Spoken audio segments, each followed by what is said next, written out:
Hey guys, what is up and welcome back to the channel. So yeah, the title of this video is accurate. This is The Legend of Zelda Breath of the Wild being played in VR with full head tracking in Cemu Emulator and Emulator for the Nintendo Wii U. As you can see, when I jump off here, I have full head movement. Well, I wouldn't say it's full head movement, but with the assistance of the joysticks on my DualShock 4 controller, I can basically look and move anywhere I want freely in VR. So it is a little bit buggy, and I'll explain exactly how I'm achieving this motion tracking and the splitting of screens a little bit later on. But for now, let's try to do a shield parry. And there we go, we're able to do a shield parry in first person. So what exactly am I using in order to have this motion feedback head tracking, in order to have the splitting of screens, and in order to be in this first person mode? So the first person mode, starting things off, is the mod I covered in my video like 2 days ago.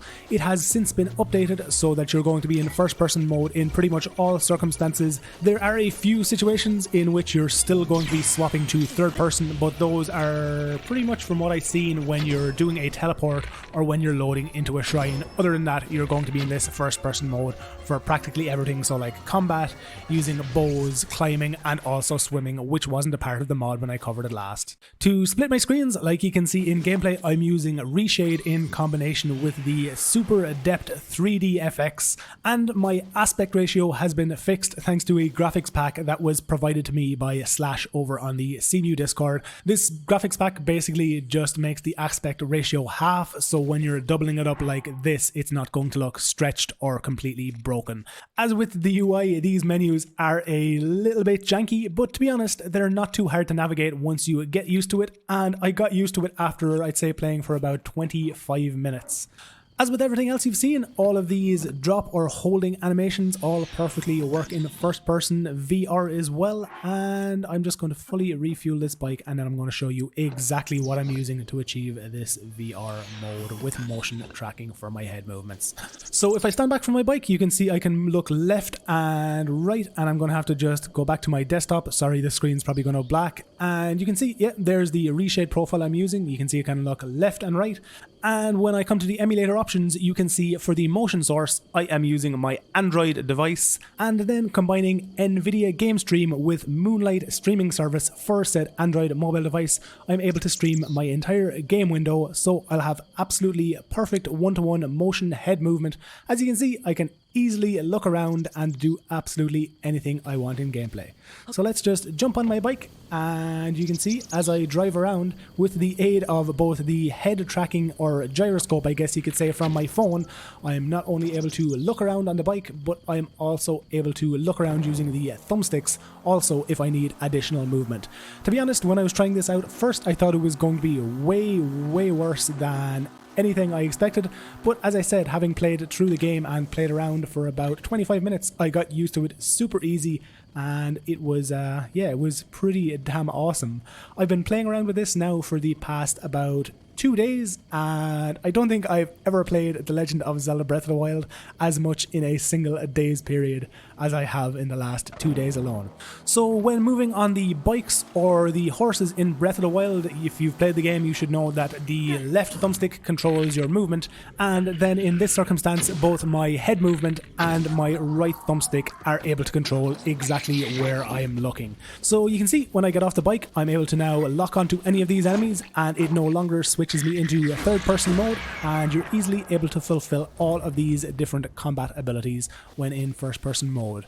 You'll also see when you talk to any people in the world, it no longer takes you out of first person into third person, and again you can see using my head motion I am able to look around and do pretty much whatever I want inside of the game world in this first person mode. The one thing I did forget to show you guys was the aspect ratio pack, or I guess the VR pack that Slash made for me. Let's just X out of here again, and then I'm going to open up the graphics pack window, and when I turn this VR mode, you can see exactly what it's doing. You can see when it's turned off, it's kind of broken and it looks kind of all stretched and weird, and when I turn it back on, it completely fixes it, so the game world isn't like tightened, I guess you could say. It's not stretched, it's like the opposite of stretched. Okay, so switching back into full screen mode, you can see there's my ReShade pop-up, and we are back. And as I said, it is super janky, but to be honest, it works really well and at very good frame rates for a VR mode.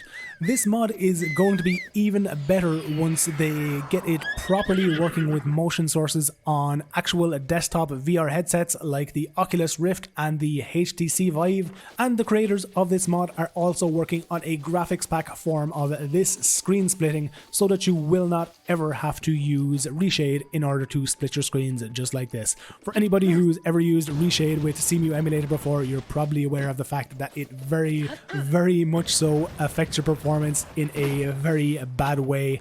And once we get a graphics pack form of this screen splitting, I'm going to be a very happy man, as when I use ReShade, it drops my performance from around 140 frames per second down to around 60 or 70. So yeah guys, what do you think of the prospect of being able to play The Legend of Zelda Breath of the Wild in VR mode, and what do you also think of the possibilities of also converting other games like Mario Kart 8 to a VR experience just like this? Let me know down in the comment section of this video what you think of this mode. For now, I'm going to leave you with some extended gameplay of Breath of the Wild being played in VR mode on Cemu Emulator. Once again guys, if you have any questions about anything discussed in this video, leave a comment down below, or if you want even more in-depth help, you can feel free to head on over to the BSOD Gaming Discord and ask any questions you could possibly have there in relation to getting this set up on your computer. You'll find a link to that Discord server down in the description of this video. Once again, I want to give a massive thank you for the main creator of this first-person mode mod, Melon Speedruns, and also to Slash for their aspect ratio changing graphics pack, which helped me to get this running as well as you can see it right now. So yeah guys, if you have a VR supported headset for your Android or iPhone mobile device, I would highly advise slotting it into it, throwing on that headset and looking at just how awesome The Legend of Zelda Breath of the Wild looks and plays in this VR mode. Once again guys, cheers for checking out the video. Remember to like it if you liked it, dislike it if you didn't, and as always, subscribe to the channel if you want to see all future videos from me.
Pippu.